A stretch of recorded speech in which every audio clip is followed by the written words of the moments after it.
জাতি, দল, ধর্ম, বর্ণ, বিভিন্ন ভাষাভাষী ভারতবর্ষ 140 কোটি মানুষের বাস। কিন্তু আজকের দিনে এখানে আমি কুমারঘাটে উপস্থিত রয়েছি তো কিসের জন্য? পৌষ মেলা সংক্রান্তির জন্য। আসামে যাব, সেখানেও পৌষ মেলা, নাম কি? বিহু উৎসবের জন্য। এই কুমারঘাট থেকে একটু 75 দিনে যাব তো বিশু উৎসবের জন্য। সাউথ, দক্ষিণ ভারতের দিকে যাব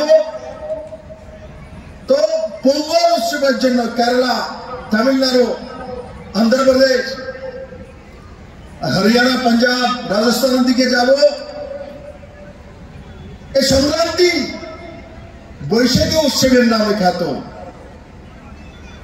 আর নর্থ ইন্ডিয়ার দিকে যাব, উত্তর ভারতের দিকে যাব, কাশীর দিকে যাব তো তখন সেখানে সংক্রান্তি হিসাবে পরিচিত।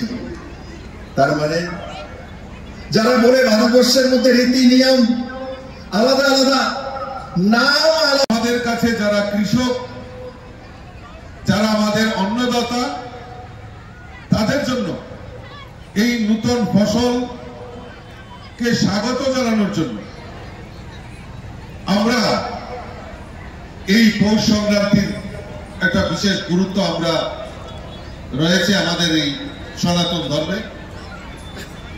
তাই এই পৌষ সংক্রান্তিকে সামনে রেখে